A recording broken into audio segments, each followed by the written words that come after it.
Hello friends, good evening সবাইকে। তোমরা সবাই কেমন আছো? আশা করছি খুব খুব খুব ভালো আছো। আমিও ভীষণ ভালো আছি।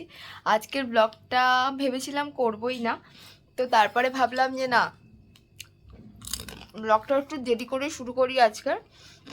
কারণ প্রথম কথা তো সকাল থেকে সেরকম কিছু কাজ ছিল না করার, তো তার জন্য ভাবলাম যে আজকের ব্লগটা একটু দেরি করেই শুরু করি। পায়ে কিছু লাগলো, বাড়ি খেলাম তো। সন্ধে দেওয়া, এই সন্ধ্যের পরে আমি সন্ধে কথাটা কেন ইউজ করি আমি নিজেও জানি না। যাই হোক, সন্ধে দেওয়া কমপ্লিট। এখন একটু মিসকে কফি করে দিলাম। অনেক দিন পর, মানে 1 বছর পর আমি আবার কফি খাচ্ছি। এই যে বানালাম নিজের জন্য একটু গরম গরম কফি। মিষ্টিটা কম হয়ে গেছে একটু। আর নিয়ে বসেছি নিমকি, কারণ কালকেই কিনে এনেছিলাম এটা। এত টেস্টি মুচমুচে খেতে না, সেই সকালবেলা থেকে আমি স্টার্ট করেছি খাওয়া। ঘুম থেকে ওঠার পর থেকে এই নিমকি খেয়েই যাচ্ছি। দুপুরের জন্য ভাত খেতে পারিনি। কালকেও রাত্রিবেলা সেম কেস হয়েছে। আমি এত নিমকি খেয়েছি, খাওয়ার ইচ্ছাটাই নষ্ট হয়ে গেছে আমার কালকে। তো যাই হোক, চলো দিনটা এখান থেকে স্টার্ট করি। আশা করছি এই ব্লগটা দেখতে তোমাদের খুব খুব খুব ভালো লাগবে। তো অ্যাকচুয়ালি আজকে ভাবলাম যে একটুখানি অন্যরকম একটা ব্লগ বানানো যাক, একটা রান্নার ব্লগ বানানো যাক। কারণ সুমন একটু আগে আমাকে বলছে যে চিকেন স্টু খাবে। তো আমি বললাম, প্রথমে বলেছিলাম পারবো না, প্রথমে পুরো নাই করে দিয়েছিলাম একদম পুরো। তখন আমাকে বলছে যে করতে হবে না, থাক ছাড়ো। তা বললাম না, থাক করেই দিই। তারপর ভাবলাম শঙ্কু আসার কথা ছিল আজকেও, তো ও তো আসছে না। তো আমি বললাম ঠিক আছে, আমি বললাম মুখার্জিকে একটু ডাকো, ওকেও বলেছিলাম চিকেন স্টু খাওয়াবো, যখন বানাচ্ছি যখন একবারে সবাইকে খাইয়ে দিই। তো আমি বললাম ওকে তাহলে বলো, জানি না বলেছে কিনা এখনও। বললাম ওকে বলো, আর চিকেন স্টুর আমি বললাম সব কিছু এনে দিতে, উপকরণগুলো বেরোবে। এতক্ষণ আমাকে রসুন কেটে দিল। আমি বললাম যে আমি রসুন ছুলতে পারি না, এটা হচ্ছে সমস্যা। রসুন ছুলতে আমার ভীষণ ল্যাদ লাগে। তাই বললাম রসুন ছুলতে আমি পারবো না, রসুনটা আমাকে প্লিজ একটু ছুলে দাও। রসুনটা ছুলে দিয়েছে।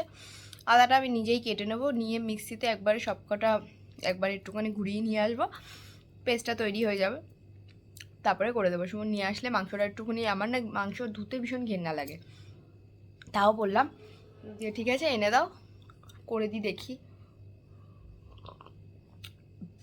অনেক দিন তো হলো, মাসিকেই বলি বেসিক্যালি একটুখানি ধুয়ে দাও। তাই বললাম ঠিক আছে দেখি, মাসিকেই বলবো একটুখানি মাংসটা একটু ধুয়ে দিতে। আমি মাংস ধুলে না আর খেতে পারি না, কেমন একটা কিরম একটা লাগে আমার। তো যাই হোক, আজকে চিকেন স্টুর একটা রেসিপি তোমাদের সাথে শেয়ার করবো নিজের মতো। সবাই মোটামুটি তোমরা সবাই কম বেশি জানো চিকেন স্টু কী করে বানাতে হয়। আমিও কোথা থেকে দেখেই শিখেছি, বাট আমার ওর মধ্যে কিছু এক্সট্রা জিনিস আমি অ্যাড করি, সেটাই তোমাদের সাথে আজকে শেয়ার করবো। তো যার জন্য পুরো ব্লগটা স্কিপ না করে দেখতে হবে। আর যারা যারা আমার চ্যানেলে নতুন আছে তারা প্লিজ চ্যানেলটাকে সাবস্ক্রাইব করো, অনেক অনেক অনেক ভালোবাসা দাও।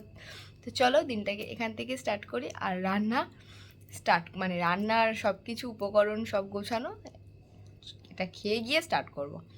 চলো, চিয়ার্স। চলো, প্রথমেই তোমাদের উপকরণগুলো দেখিয়ে দিই। দেখতেই পাচ্ছ টমেটো নিয়ে নিয়েছি, বিনস আর হচ্ছে গাজর নিয়ে নিয়েছি সবজির মধ্যে, আর পেঁয়াজ কুচি, রসুন কুচি আর আদা কুচি, আর গোটা গরম মশলা আর তেজপাতা এটা নিয়ে নিয়েছি। আর পুরো রান্নাটাই হবে বাটারে আর সাদা তেলে। তো যেহেতু একা একা ভিডিওটা বানাচ্ছিলাম, তার জন্য না হলে রান্নার দিকে ফোকাস করতে হবে, না হলে নিজের দিকে। তো যেহেতু রান্না করতে করতে নিজের দিকে ফোকাস করা অতটা পসিবল হয় না, যেহেতু তার জন্য শুধু রান্নার দিকেই ফোকাস করছি।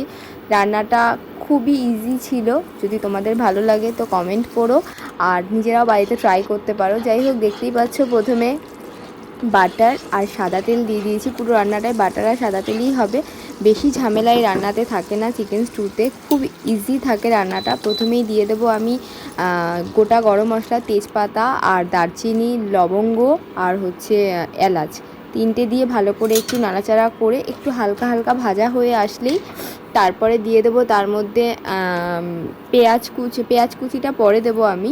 ফার্স্টে দেবো রসুন আর আদা কুচিটা দেবো প্রথমে। ওটাকে ভালো করে একটু ফ্রাই করে নেব।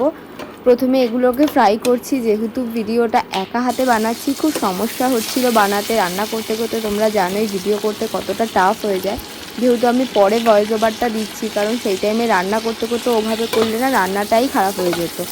দেখতেই পাচ্ছ প্রথমে রসুন কুচি আর হচ্ছে তোমার আদা কুচি দিয়ে আমি ওটাকে ভালো করে গ্রেট করে নিয়েছিলাম, কারণ আমার ওপরে মিক্সার ছিল না, যেহেতু আমার নিচে যেতে হবে ওর জন্য আর মিক্সার ইউজ করিনি। আমি ওটা ভালো করে গ্রেট করে নিয়েছি।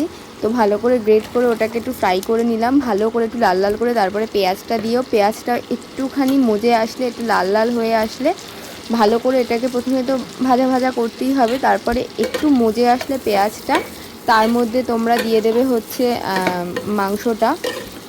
ও হ্যাঁ, ফার্স্টে মাংসটাকে আমি একটু ভিনিগারে একটু ভিজিয়ে রেখেছিলাম, মানে ভিনিগার দিয়ে মেখে রেখেছিলাম, যেহেতু আমার পার্সোনালি ওই চিকেন মাটনের স্মেলটা খুব একটা ভালো লাগে না, যেহেতু তার জন্য আমি একটু ভিনিগার দিয়ে, চিলি ভিনিগার দিয়ে এটাকে ভালো করে একটুখানি আধ ঘন্টার মতো ম্যারিনেট করে রেখেছিলাম, যাতে গন্ধটা চলে যায়। আর একটু মানে ভিনিগার দিয়ে ভিজিয়ে রাখলে না খাওয়ারের টেস্টটাও একটু অন্যরকম আসে, তার জন্য ভিনিগার দিয়ে আধ ঘন্টার মতো আমি ওটাকে মেখে রেখে দিয়েছিলাম। যাই হোক, দেখতেই পাচ্ছ চিকেনগুলো দিয়ে দিলাম। আর আমার জায়গাটা এতটাই ছোট হয়ে গেছে যে পুরো চিকেনটা ইউজও করতে পারিনি। আর প্রথম যেহেতু রান্না করছি বুঝতে পারছিলাম না যে কতটা লাগবে। আমি যেহেতু পার্সোনালি খুব চিকেন একটা ভালোবাসি না, সুমনের জন্যই বানানো, সোনাও খুব একটা ভালো খায় না, চিকেনটা অনেকটা হয়ে গেছে। আমি দেখতেই পাচ্ছি তুলে আবার রেখে দিলাম কিছুটা চিকেন, ফ্রিজে রাখা রয়েছে স্টোর করে, ওটা অন্যদিন কিছু বানিয়ে দেওয়া যাবে।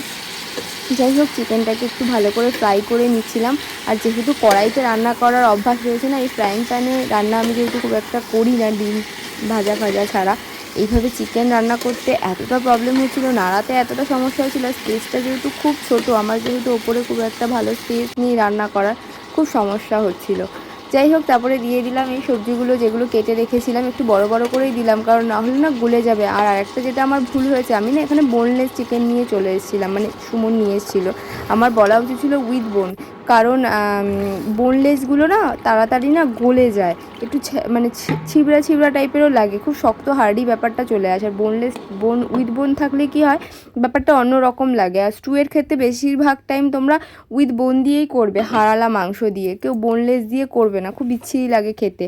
যাই হোক, তোমাদেরকে তো দেখাতে ভুলেই গেছি যে যাই হোক, ওটাকে ভালো করে ফ্রাই করে জল দিয়ে দিলাম, জল ঠল দিয়ে চাপা দিয়ে নিজের পরিমাণ মতো তোমরা দেখবে সবজিগুলো সেদ্ধ হয়েছে কিনা, আর তার সাথে চিকেনগুলো সেদ্ধ হয়েছে কিনা। তারপরে পরিমাণ মতো বাটার দেবে। আমি যেহেতু বাটারের স্মেলটা বেশি ভালো লাগে আমার, তার জন্য আমি অনেকটা পরিমাণে, নামানোর আগে এটা দেখাতে ভুলে গেছি, অনেকটা বাটার দিয়েছিলাম। আর রাতে যেহেতু ব্রেড দিয়ে খাবো, তার জন্য ব্রেডটাকে এখানে গ্রিল করতেও দিয়ে দিয়েছিলাম টোস্টারের মধ্যে। যাই হোক, খেতে তো মোটামুটি ভালোই হয়েছিল, মানে আমার পার্সোনালি, মানে সুমন বলেছিল খুবই ভালো হয়েছে। আমি যেহেতু নিজে রান্না করেছি, নিজের প্রশংসা কী করে করি, তোমরা যদি বাড়িতে বানিয়ে এইভাবে রান্নাটা করে খাও দেখবে ভালো লাগবে। হ্যাঁ, বলতে তো ভুলেই গেছি, যখন তোমরা ভাজবে ওই সবজিগুলোর সাথে, তখন কিন্তু কাঁচা লঙ্কাও দিয়ে দেবে। আর নামানোর আগে বেশি করে যারা ঝাল খেতে ভালোবাসে, একটু স্পাইসি স্পাইসি ভালো লাগে, তারা কিন্তু গোলমরিচ দিয়ে নামাতে একদমই ভুলবে না। খাওয়া দাওয়া আমার কমপ্লিট, আমার তো আগেই খেয়ে নিয়েছি, সোনাকেও দিয়ে দিয়েছি, সুমনকে দিয়েছি। এখন ব্রেড আর হচ্ছে তোমার স্টু। ভালো আছে না, অত ভালো হয়নি, কারণ এখানে ঠিক করে নাড়ানো ফাড়ানো যাচ্ছিল না, যেহেতু আমি এই জিনিসটাই ভালো করি, আমি আর কিছু ভালো করি না।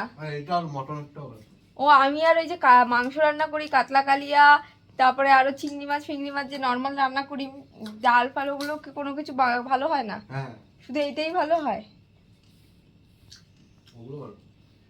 বুঝছি। যাই হোক, সোনার ভালো লাগেনি তাই তো? সোনা ভালো লাগেনি না? জানি ওর ভালো লাগেনি, খেলোই না ও। কি খাবি, রুটি খা তাহলে?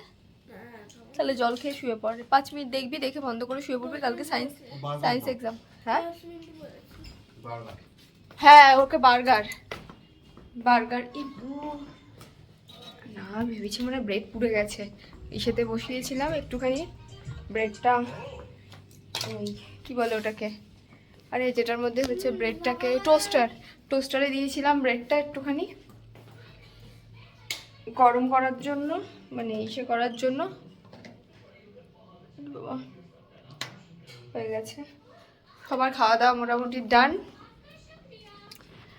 এখন যাব, বিছানা ফিছানাও সব কিছু করা হয়ে গেছে, এবার যাব ফ্রেশ হব, ওই জায়গাটাকে পুরো পরিষ্কার করব, করে ঠরে তারপরে ফ্রেশ হয়ে, দেরি আছে এখন, অনেক দেরি, শুধু শুধু এখন সবাই বাজে 10:44।